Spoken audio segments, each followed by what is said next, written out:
নমস্কার বন্ধুরা, আমি শ্রাবণী। আমি চলে এসেছি আরও একটি রেসিপি নিয়ে। চলো রেসিপিটি তাহলে একবার দেখে নিই। আজকের রেসিপি মটর ডালের বড়ার টক। মটর ডালের তো আমরা ডাল বানিয়ে খাই, বড়া করে তরকারি বানিয়ে খাই। আমি আজকে মটর ডালের বড়া করে টক বানাবো। এটাও কিন্তু খেতে খুব ভালো হয়।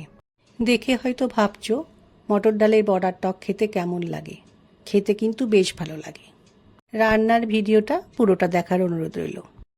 অল্প পরিমাণে মটর ডালকে জল দিয়ে ভালো করে ধুয়ে নিয়ে ঘন্টা চারেক মতো ভিজিয়ে রেখেছিলাম। ডালটা ভালো করে ভিজে যাওয়ার পর জল থেকে ছেঁকে তুলে পেস্ট করে রেখেছি।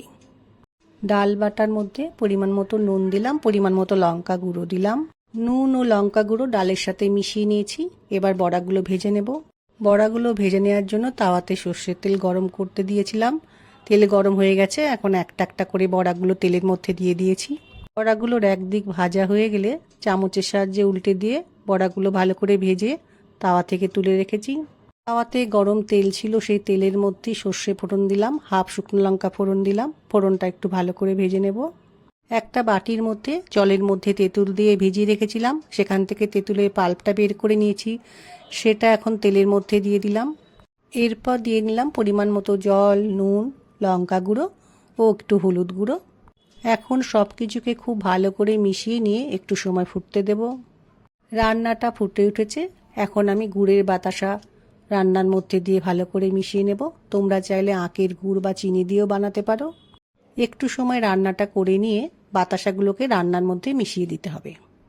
বাতাসাগুলো রান্নার মধ্যে পুরো মিশে গেছে, আর গোটা নেই। এই সময় ভেজে রাখা বড়াটা রান্নার মধ্যে দিয়ে দিলাম। বড়াগুলো রান্নার মধ্যে দিয়ে খুব ভালো করে মিশিয়ে নিয়ে একটু সময় ফুটতে দিতে হবে। বেশিক্ষণ কিন্তু ফোটানো যাবে না, তাহলে বড়াগুলো গলে যাবে। মটর ডালের বড়ার টকটা আর একটু ফুটিয়ে নিয়ে আমি গ্যাসটা অফ করে দেব। আজকের রেসিপি মটর ডালের বড়ার টক রান্নাটা আমার তৈরি হয়ে গেছে। কত সুন্দর দেখতে হয়েছে। যারা খাবারের শেষে একটু টক বা চাটনি খেতে ভালোবাসো, তাদের রেসিপিটি খুব ভালো লাগবে। রান্নাটা ঠান্ডা করে নেওয়ার পর আমি একটা কাঁচের পাত্রের মধ্যে পরিবেশন করে নিয়েছি। আমার এই রান্নাটা দেখার পর যারা এরকম মটর ডালের বড়ার টক বানিয়ে খাওনি, তারা একদিন রান্না করে দেখো। আশা রাখছি ভালো লাগবে। আমার আজকের রেসিপি ভালো লাগলে লাইক, শেয়ার ও সাবস্ক্রাইব করো। ভিডিওটি দেখার জন্য ধন্যবাদ। ভিডিওটি আজ এখানেই শেষ করছি। ফিরে আসছি আরও একটি রেসিপি নিয়ে।